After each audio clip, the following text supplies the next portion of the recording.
Hermanos, Dios les bendiga y gracias por permitir que esté junto con ustedes en esta clase de escuela dominical.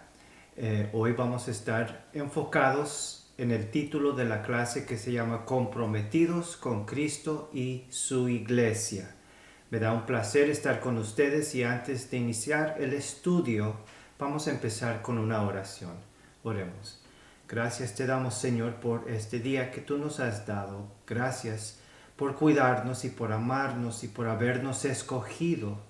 Gracias, Señor, porque tú nos buscaste a nosotros cuando fuimos enemigos y no teníamos conocimiento, vivíamos en ignorancia. Pero gracias que nos has rescatado de nuestros pecados y nos has puesto en tu iglesia, parte de tu cuerpo. Te suplicamos, Señor, que seas con nosotros y que seas también con aquellos que están pasando tiempos difíciles, con dificultades de trabajo, de salud o cualquier problema, Señor, los ponemos en tus manos y te pedimos que nos ayudes no solamente a entender esta porción de tu escritura, sino también a poner todo por obra. Nos ponemos en tus manos una vez más y pedimos en nombre de Cristo Jesús. Amén. Entonces vamos a estar estudiando Romanos 12, Romanos capítulo 12, y les invito a que lo leamos todo. La clase es de 3 a 16, pero también estoy incluyendo los versos 1 y 2 para que sea en contexto.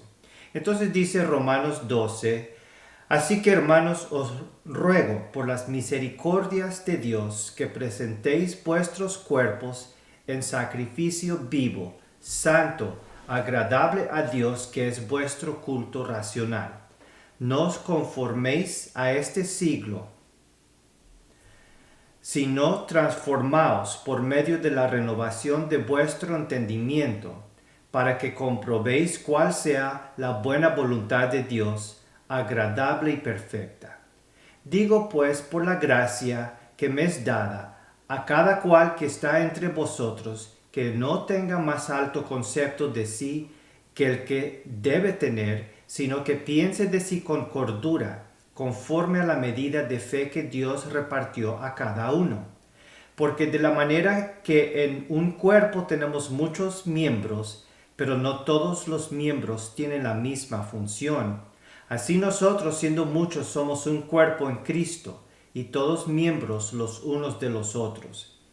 De manera que teniendo diferentes dones, según la gracia que nos es dada, si el de profecía, úsese conforme a la medida de la fe, o si de servicio en servir, o el que enseña en la enseñanza, o el que exhorta en la exhortación, el que reparte con liberalidad, el que preside con solicitud, el que hace misericordia con alegría. El amor sea sin fingimiento. Aborrecer lo malo, seguir lo bueno. Amaos los unos a los otros con amor fraternal. En cuanto a honra, prefiriéndoos los unos a los otros. En lo que requiere diligencia, no perezosos, fervientes en espíritu, sirviendo al Señor, gozosos en la esperanza, sufridos en la tribulación, constantes en la oración, compartiendo para las necesidades de los santos, practicando la hospitalidad. Bendecid a los que os persiguen, bendecid y no maldigáis. Gozaos con los que se gozan, llorad con los que lloran, unánimes entre vosotros, no altivos, sino asociándoos con los humildes. No seáis sabios en vuestra propia opinión. Entonces, al escuchar la palabra Romanos, ¿qué piensas al escuchar de esta carta? Es una de las cartas más conocidas de la Biblia y es cierto que ha sido una de las cartas que ha tenido el mayor impacto en el mundo de todas las cartas de la Biblia. Personajes muy conocidos como San Agustín o Martín Lutero o Juan Wesley, ellos fueron convertidos solo estudiando y leyendo esta carta. Y cuando pensamos en Romanos, pensamos y hace recordar grandes y altos, sublimes pasajes que todos hemos memorizado, como Romanos 3:23, por cuanto todos pecaron y están destituidos de la gloria de Dios. O Romanos 6:23, la paga de pecado es muerte, mas la dádiva de Dios es vida eterna en Cristo Jesús, Señor nuestro. O Romanos 8:1, ahora pues, ninguna condenación hay para los que están en Cristo Jesús, los que no andan conforme a la carne, sino conforme al Espíritu. O Romanos 8:28, y sabemos que a los que aman a Dios, todas las cosas les ayudan a bien, esto es, a los que conforme a su propósito son llamados. Porque a los que antes conoció, también los predestinó para que fuesen hechos conformes a la imagen de su Hijo, para que Él sea el primogénito entre muchos hermanos. O Romanos 8:37, antes en todas estas cosas somos más que vencedores por medio de aquel que nos amó. Romanos es una carta de profundas enseñanzas teológicas. Es una carta de teología donde el Evangelio es presentado de manera sistemática y precisa. Pero Romanos es un libro también que no solamente presenta la teología, sino presenta también o desarrolla el impacto de esta teología en las vidas de los que aceptan estas verdades. En otras palabras, si estas doctrinas que encontramos en Romanos de capítulo 1 a 11, si estas doctrinas son verdaderas, si Dios y Cristo y el Evangelio realmente son como Pablo lo describe en estos capítulos de 1 a 11, si es así, entonces, ¿qué? ¿Cuál es el impacto en mi vida, estas verdades de Romanos? Aquí, donde yo vivo, rodeado de caos y coronavirus y necesidades y dudas, ¿qué significan estas teologías, estas enseñanzas en mi vida? Y Pablo frecuentemente, él hace esto. Las primeras partes de sus cartas consisten en profundas enseñanzas sobre realidades teológicas altas y sublimes. Pero antes de concluir la carta, Pablo hace transición de enseñanza a praxis, la práctica. Y la última sección de su carta llega a nuestra vida diaria. Ya que estas realidades son así, ya que Cristo ha hecho todo esto, ¿ahora qué? ¿Qué debo de hacer? ¿Cómo debo vivir? Y Pablo contesta en la última sección de sus cartas estas preguntas en una sección muy íntima, muy personal y muy tierna. Entonces, habiendo leído 11 capítulos de Romanos sobre el Evangelio de Cristo, ¿qué debemos de hacer, Pablo? Y Pablo contesta. ¿Y sabes qué? La respuesta de Pablo de cómo estas teologías deben de impactar nuestras vidas tiene algo que ver, dice Pablo en esta sección, algo que ver con la iglesia, algo que ver con la iglesia. Entonces vamos a estudiar Romanos 12, comprometidos con Cristo y su iglesia. Voy a volver a leer de 1 a 5. Así que, hermanos, os ruego por las misericordias de Dios que presentéis vuestros cuerpos en sacrificio vivo, santo, agradable a Dios, que es vuestro culto racional. No os conforméis a este siglo, sino transformaos por medio de la renovación de vuestro entendimiento, para que comprobéis cuál sea la buena voluntad de Dios, agradable y perfecta. Digo pues por la gracia que me es dada, a cada cual que está entre vosotros, que no tenga más alto concepto de sí que el que debe tener, sino que piense de sí con cordura, conforme a la medida de fe que Dios repartió a cada uno. Porque de la manera que en un cuerpo tenemos muchos miembros, pero no todos los miembros tienen la misma función, así nosotros, siendo muchos, somos un cuerpo en Cristo, y todos miembros los unos de los otros. Entonces nuestro estudio comienza con el verso 3, pero quiero incluir 1 a 2 para dar el contexto. Pablo empieza el capítulo así que. Y este así que significa que Pablo está haciendo el cambio de teología de los capítulos anteriores a doctrina o a la vida diaria, la práctica, el significado de estas verdades en nuestras vidas diarias. Y Pablo, en cuanto a la manera de vivir y nuestra conducta de día con día, él nos está diciendo, haciendo esta transición en el verso 1, que no vivamos como el mundo lo indique, o no dejemos que el mundo nos amolde. Como sacrificios vivos debemos de ser renovados por estas enseñanzas, por la obra del Espíritu en nuestras vidas. Entonces, las doctrinas que Pablo ha mencionado deben de transformar nuestro interior de lo más profundo. Entonces, Pablo va a hablar de la iglesia. Los creyentes, va a decir Pablo, debemos de vivir juntos, vinculados en relaciones basadas en el amor de Cristo, congregados bajo todas estas grandes enseñanzas de la justificación y la fe y la sangre de Cristo. Pero antes de hablar de la iglesia, Pablo empieza con algo interesante, una declaración curiosa. Empieza diciendo a cada cual que está entre vosotros que no tenga más alto concepto de sí que el que debe tener, sino que piense en sí con cordura. Entonces la pregunta es por qué Pablo está empezando a hablar de la iglesia con esta declaración. ¿Por qué dice que no debemos de tener un concepto más alto de nosotros del que debemos de tener?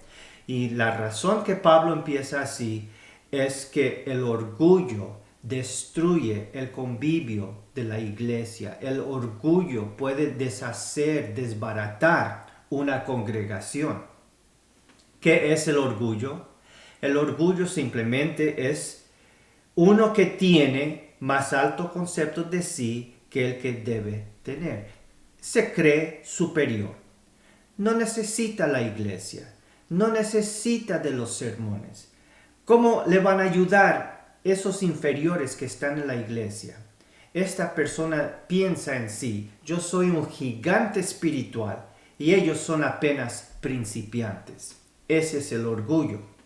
Y esta es una actitud muy sutil. El que piensa así muchas veces no detecta el orgullo, no lo detecta en su corazón. Tú lo puedes observar en otros, pero uno no lo puede ver en sí mismo. Pero ¿cómo se manifiesta? Se manifiesta este tipo de orgullo en la ausencia de la iglesia. Se manifiesta en el descuido de las reuniones, de las actividades y de los ministerios de la iglesia. Se manifiesta también en conflictos dentro de la iglesia. Alguien dijo lo siguiente: cuando uno tiene alto concepto de sí mismo, por lo regular los demás no comparten su opinión. Y Pablo nos dice en Filipenses 2:3, Pablo dice: nada hagáis por contienda o por vanagloria, antes bien con humildad, estimando cada uno a los demás como superiores a él mismo. Filipenses 2:3. Entonces te invito a un experimento. Piensa en los hermanos y las hermanas de la congregación que vienen a tu mente y repite: él es superior espiritualmente a mí. Ella es superior espiritualmente a mí. Yo necesito de la sabiduría de ellos. Yo necesito el ministerio de ellos. Yo necesito mi iglesia para crecer espiritualmente, porque esta es la verdad. Pablo explica por qué ninguno es superior al otro.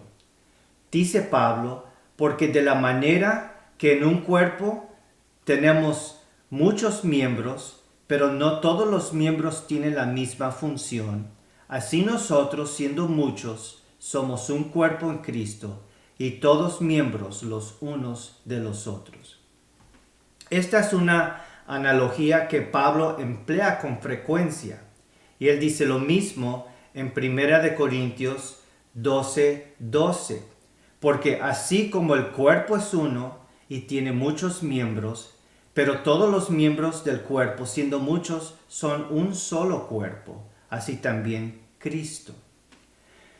Piensa en los miembros de un cuerpo. Pensamos en ojos, manos, la lengua, la nariz, pies, dedos y más. Tenemos miembros visibles y miembros no visibles. El corazón, el hígado, los pulmones, el cerebro. Entonces hago esta pregunta. ¿Cuál es el miembro superior a todos los demás? ¿Qué es el cerebro si el corazón no funciona? ¿O qué vale tener ojos saludables y pulmones débiles? ¿Los miembros visibles son mejores que los invisibles o son los invisibles mejores? ¿Y qué de los miembros que cubrimos? A pesar de que están todo el día encubiertos, los necesitamos. Concluimos que cuando cada miembro del cuerpo está saludable y haciendo su función, entonces el cuerpo está en muy buena condición.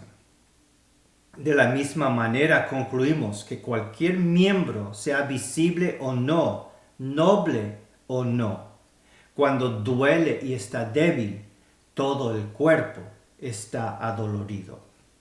Hermano, tú eres miembro del cuerpo y tienes tu importancia y tu función. Yo necesito de ti y tú necesitas de mí. Nos necesitamos unos a otros porque somos del mismo cuerpo, siendo miembros distintos. Y todo esto es el resultado de la teología que Pablo enseña desde capítulo 1 hasta el capítulo 11.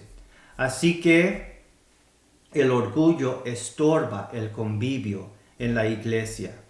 Les invito a meditar la segunda verdad. Solo crecemos espiritualmente cuando los creyentes empleamos nuestros dones en comunidad.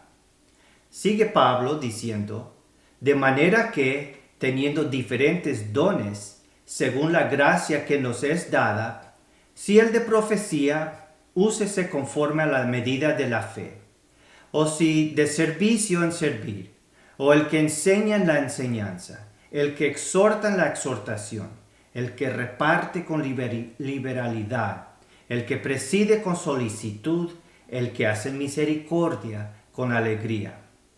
Pablo sigue describiendo cómo los creyentes somos miembros distintos de un solo cuerpo. Y esto es lo que nos distingue uno con otro. Tenemos diferentes dones.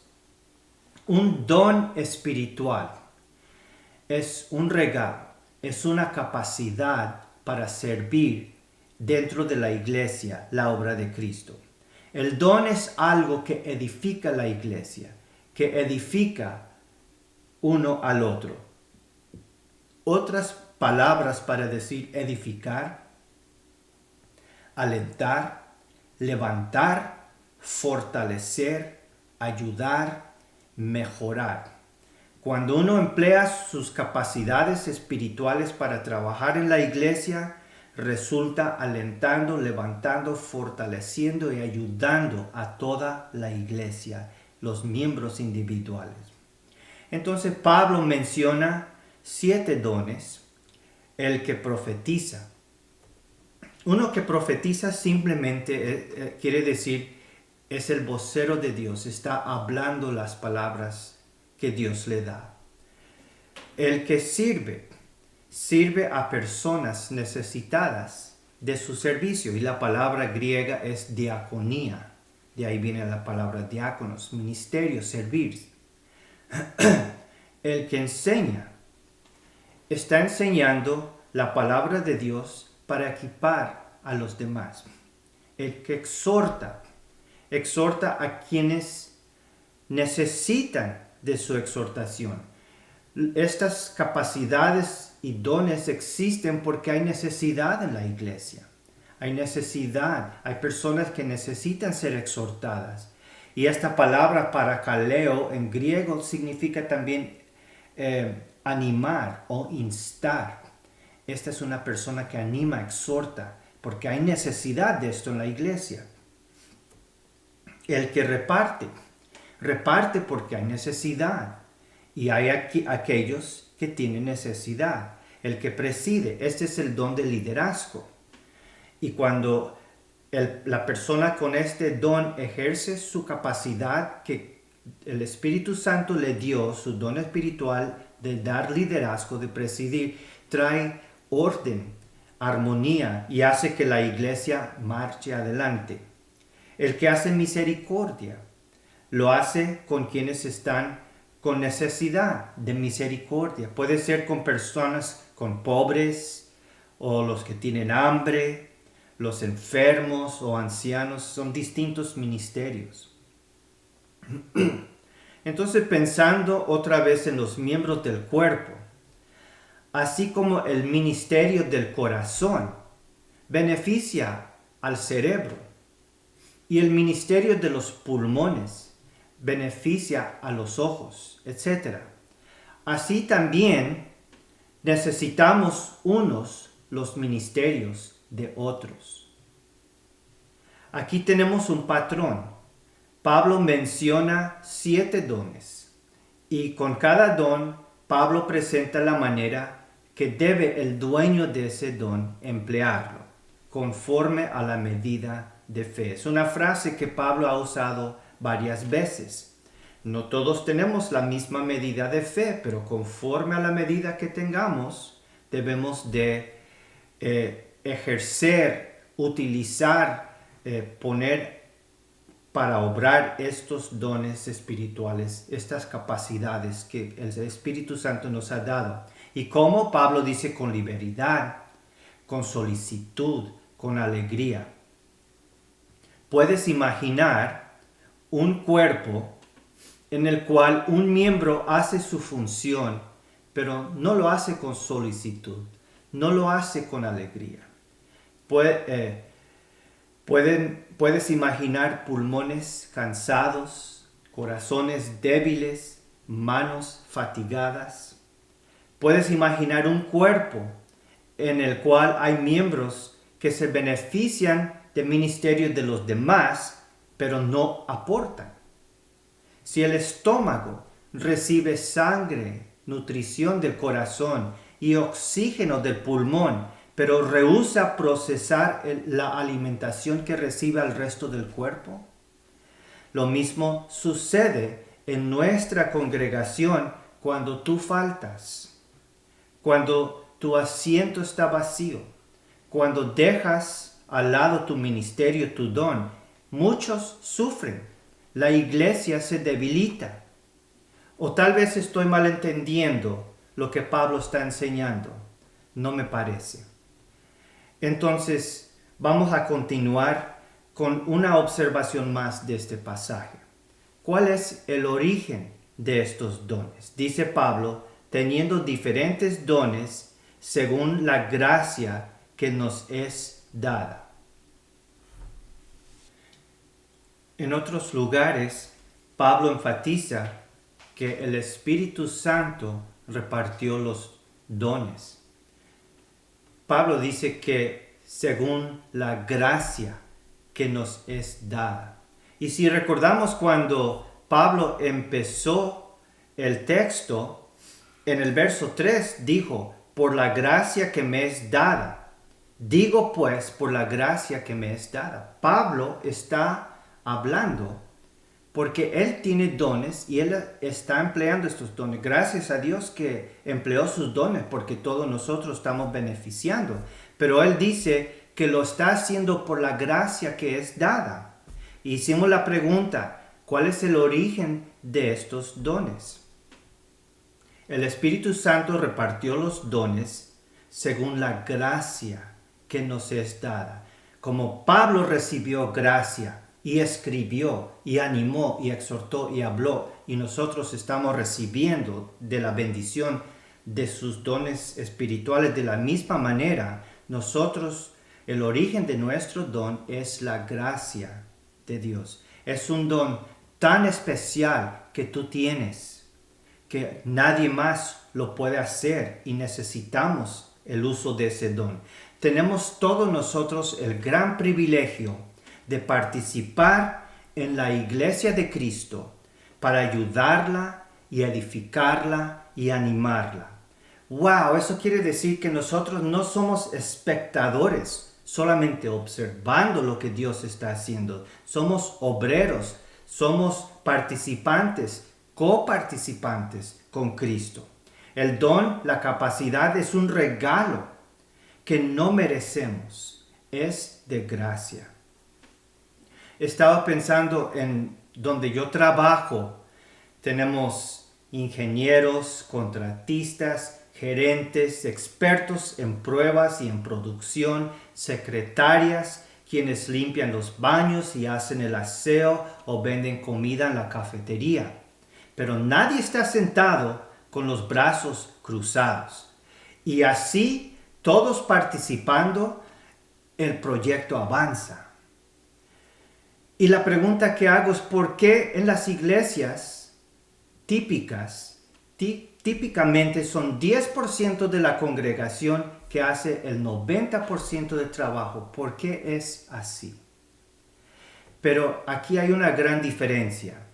En el trabajo, tu área es el lugar donde estudiaste y tienes experiencia. Pero en la iglesia no mereces nada. Es de gracia, pura gracia, y fue el Espíritu Santo que te asignó a ti ese rol que tú tienes. Debemos de estar tan asombrados que siendo indignos de la gracia, Dios nos dio una capacidad para servir, que debemos de trabajar con liberalidad, con prontitud y con alegría.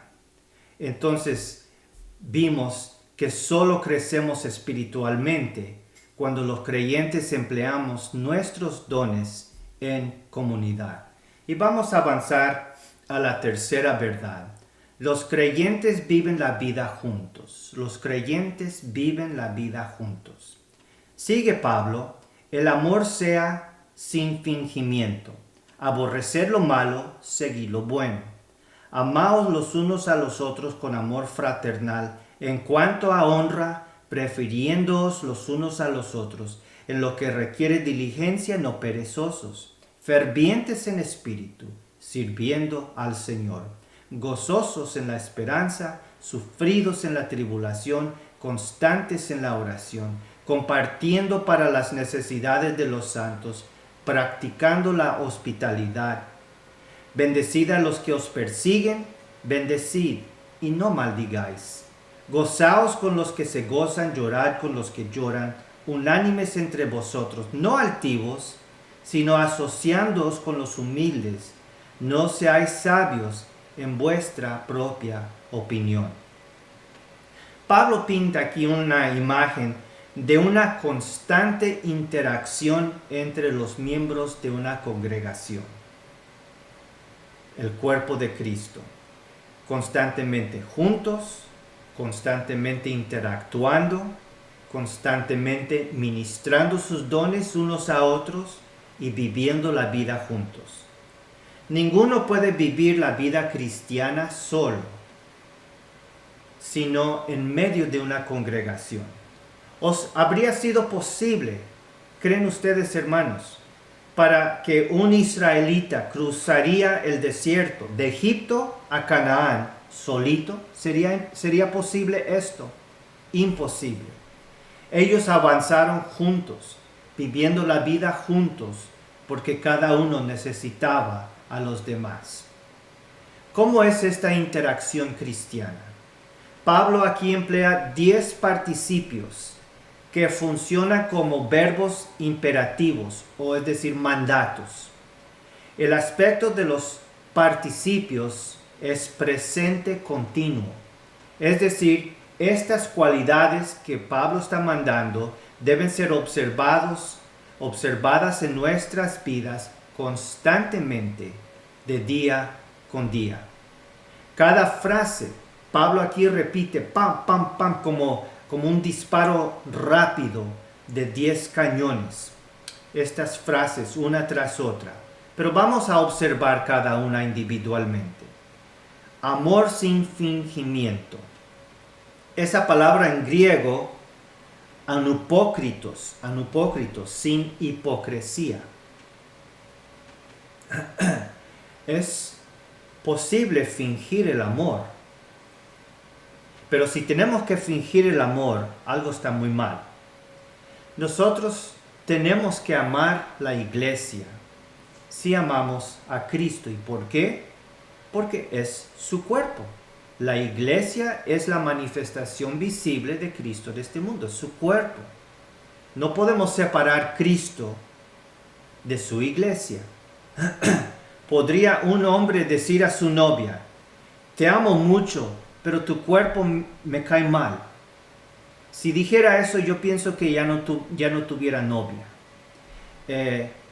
Así que, ¿cómo es que algunos dicen, amo a Cristo, pero sus seguidores, la iglesia me cae mal? Eso es imposible. Si amamos a Cristo, amamos a su pueblo. Debemos de tener un sincero amor por los seguidores de Cristo, su cuerpo, si es que confesamos amarle a Cristo. Amor sin fingimiento. Dice Pablo, aborreciendo lo malo, siguiendo lo bueno. Si amamos a Dios, también vamos a amar las cosas que Él ama y aborrecer las cosas que Él aborrece. Porque Dios sí ama ciertas cosas y algunas cosas, el pecado, Él aborrece. ¿Y cómo podemos mirar cosas por internet o en películas o programas de televisión que Dios aborrece? No es posible hacer esto. En griego, la palabra siguiendo lo bueno, la palabra siguiendo viene del verbo griego kolao, que significa estar pegados con pegamento. O sea, aborreciendo lo malo, pegados a lo bueno, o agarrados de lo bueno firmemente.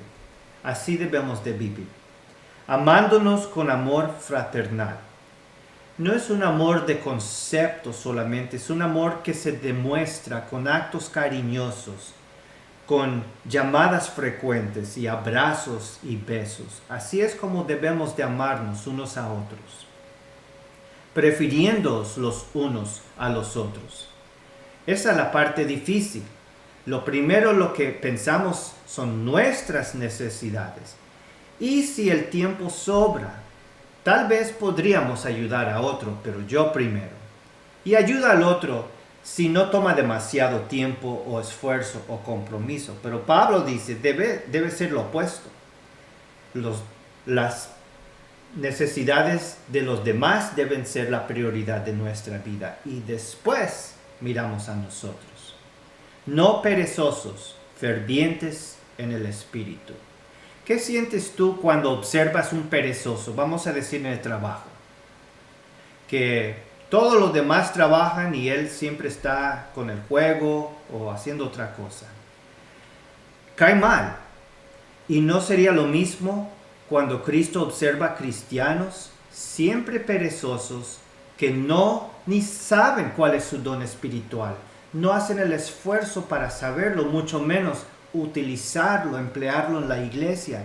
Deben de estar asombrados, siendo indignos, que de la pura gracia tienen una capacidad para servir. Entonces, no perezosos, sino fervientes.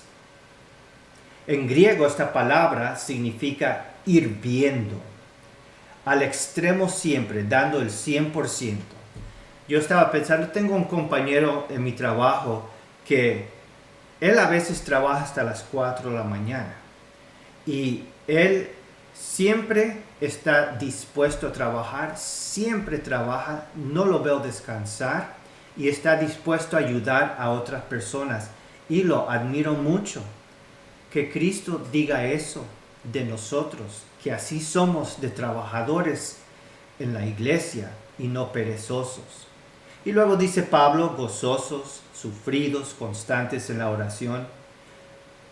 Vamos a pasar tiempos de incertidumbre en este mundo, pruebas, dificultades. Pero nuestro gozo no viene por la circunstancia, nuestro gozo viene porque Cristo nos amó, porque Cristo nos escogió, porque Cristo está sobre su trono, porque Cristo venció la muerte y viene otra vez para poner todo en orden. Ese es el gozo que podemos retener siempre a pesar de las circunstancias y constantes en oración. Debemos de ser creyentes constantes. El problema es que muchas veces no lo somos. Variamos, somos volubles, unos días sí, otros días no. Pablo dice compartiendo, practicando la hospitalidad. Estamos compartiendo la vida juntos, los creyentes. Cuando consigues un Salvador, consigues también su familia, la familia del Salvador. Y como familia nos cuidamos los unos a los otros. La hospitalidad fue necesaria en este tiempo porque había muchos predicadores que viajaban de una ciudad a otra ciudad y dependían de que en cada ciudad, cada pueblo hubiera creyentes donde podría él descansar en seguridad y beneficiar de su hospitalidad. Tenemos las mismas oportunidades hoy en día. Bendecid y no maldigáis. Lo que me impresionó de esta frase es que el contexto es la iglesia. Si sientes que un hermano o hermana te está maltratando o persiguiendo, debes de responder con una bendición. Así estarás imitando a Cristo, que perdonó a los que le estaban crucificando, gozando con los que se gozan, llorando con los que lloran. En una familia tan grande, habrán grandes ocasiones para celebrar y también va a haber muchas oportunidades para llorar y consolar a otros. Uno de los versos más profundos de la Biblia es este verso corto: Cristo lloró. Y él lloró a pesar de lo que él sabía que iba a levantar a Lázaro y pronto iba a haber jubilación, pero en el momento él confortó a los que estaban de su familia, a los que estaban tristes. Y somos una familia y vivimos la vida juntos. Y Pablo termina: no seáis sabios en vuestra propia opinión. Terminamos donde empezamos: el orgullo que divide congregaciones y hace alejar a muchos. El pensar: yo no necesito esa iglesia, yo no necesito a nadie, lo hago solo. Yo lo hago solo. Y quiero terminar con este pensamiento, con esta frase que me preocupa: lo hago solo. Nuestra sociedad está alejando a cada persona de otra persona. Se llama distanciamiento social. Y la causa de esto fue el virus, el coronavirus, que ha afectado a muchas iglesias y ha afectado nuestra iglesia. Cuando antes se llenaba el templo y vivíamos la vida juntos y nos visitábamos unos a otros y visitábamos a los enfermos. Pero ahora estamos, como todo el mundo, encerrados. Y eso quiere decir que no estamos cumpliendo con los mandatos de Pablo, que él está pintando la imagen de una congregación siempre juntos, no aislados. Y esta es la consecuencia de la teología de todo el libro de Romanos.